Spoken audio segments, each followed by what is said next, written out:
با سلام به دوستان عزیزم در چنل QQ. من مهدی کرمی هستم و امروز با یه آموزش دیگه در خدمتتونم. خوشحال میشم که با لایک و دنبال کردن و همچنین زدن زنگوله و سابسکرایباتون در رشد چنل بنده کمک میکنید و من انرژی میدید که بتونم ویدیوهای بهتری رو براتون آماده کنم. سلام دوستان، اگر میخواهید که یه دسکتاپ آری از هر گونه گوشه و فایلی داشته باشین، پس تو ادامه ویدیو با هم همراه باشین. این تصویر متحرکی که الان شما دارین میبینید تصویر دسکتاپ بنده است. من خودم با این زمینه بدون اینی که فایلی چیزی داخلش باشه خیلی بیشتر حال میکنم. امیدوارم که شما هم دوست داشته باشین و خوشتون بیاد. برای اینکه یه همچین زمینه‌ای داشته باشیم ما باید ابتدای برنامه هست به اسم لایولی والپیپر. لایولی والپیپر رو میتونین از سایت یاستیل دانلود کنین یا دانلودش کنین. از سایت خود اصلی لایولی والپیپر هم میتونین دانلودش کنین، فرقی نمیکنه. ولی برای ما ایرانی‌ها که به قول معروف اینترنت نیمه ها بیفته، حجم آنچنانی هم نداره ولی بازم 260 مگا حجم داره، ولی باز به هر حال از این سایت میتونید دانلودش کنید. بعد از دانلود و نصب اون برنامه با یه همچین صفحه شما روبرو میشید.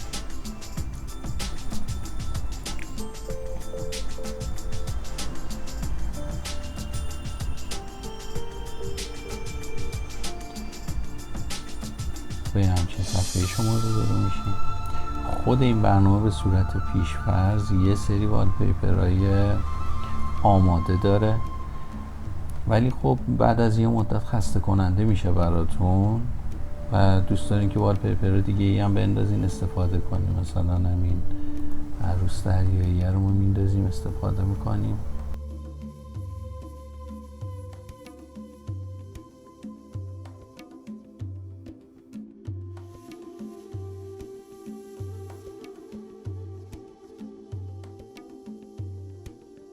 در مورد تنظیمات این برنامه بدم، به صورت پیش‌فرض میتونین براش تنظیم کنین موقع بالا اومدن ویندوز خودکار کارشو شروع کنه و توی صفحتون قفل بشه و تکون نخوره، جاش باطه میگوید سیستمتون هماهنگ بشه، فونتایی که قرار میدین کامل هماهنگ باشه. شما با تنظیمات جنرالش تو این قسمت کار دارین که خاموش روشنش باشه. با والپیپر کار دارین که والپیپرش هم اینجا میتونین تنظیم کنین. اگر من حالت موسش رو البته الان باز کردم که اگر تو این حالت باز باشه ما میتونیم این عروس دریایی رو به این حالت تکون بدیم. نه تنها عروس دریایی، حتی فیلم های دیگه هم که داخلش هست، ویدیو دیگه هم داخلش هست، همشون میتونیم موشنش تکون بدیم.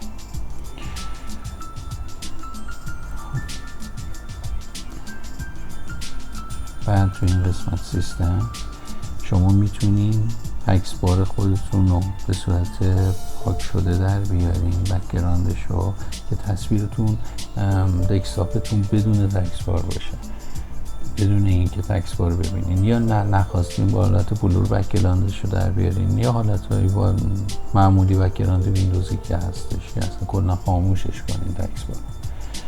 ولی خب ما چیزی که میتونیم مثل من خودم استفاده میکنم، یا پاکش میکنم یا بلورش میکنم معمولا، که الان حالت بلوره. تنظیمات خاصی بعد از این نداره. خب حالا ما میخوایم که بک‌گراندهای دیگر رو اضافه کنیم، والپیپرهای دیگر رو اضافه کنیم به سیستم. مثلا این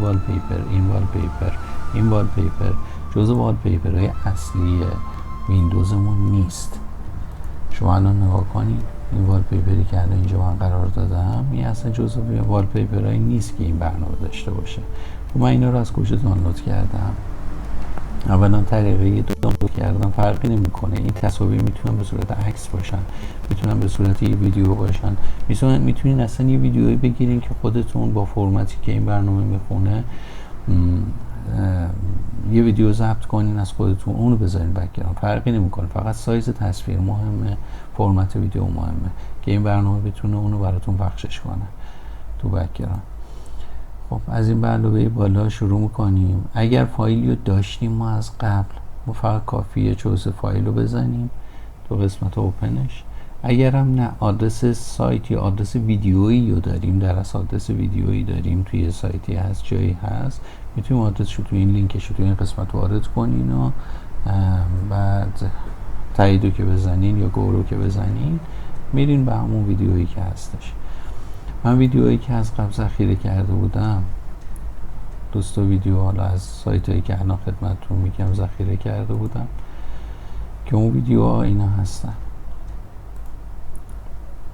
که این ویدیوها هستن. من قرار دادم داخل برنامه و براتون هم عوض میکنم، حالا دائم عوض میکنم که ببینید. تا این ویدیویی که تصویرش متحرکه، درخت آباد داره حرکت میکنه، فرق نمیکنه، این ویدیو هم همشون اومدن نشستن داخل بک‌گراند. سایت مای لایف والپیپر.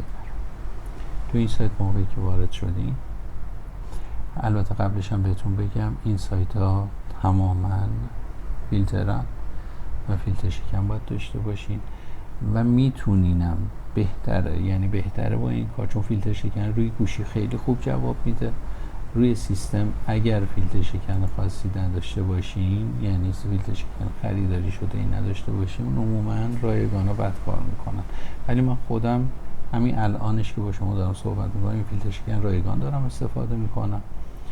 حالا فعلا داره جواب میده. این فیلتر شکن هست، فیلتر شکن گپ که الان متصل شد، اتصالش برقراره.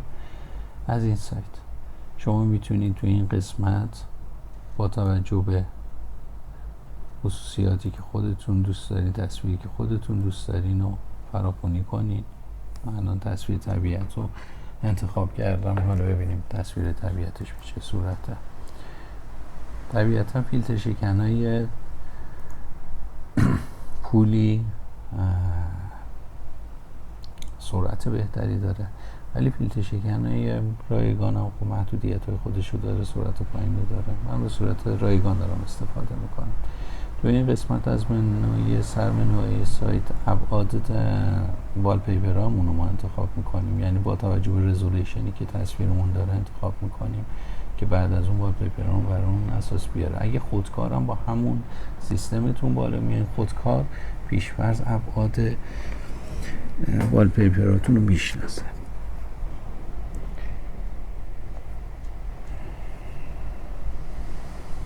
یه سایت دیگه ای هم که هست، حالا تا این قسمت لود بشه، سایت دیگه ای هم که هست پیکس اپیه. پیکس اپی.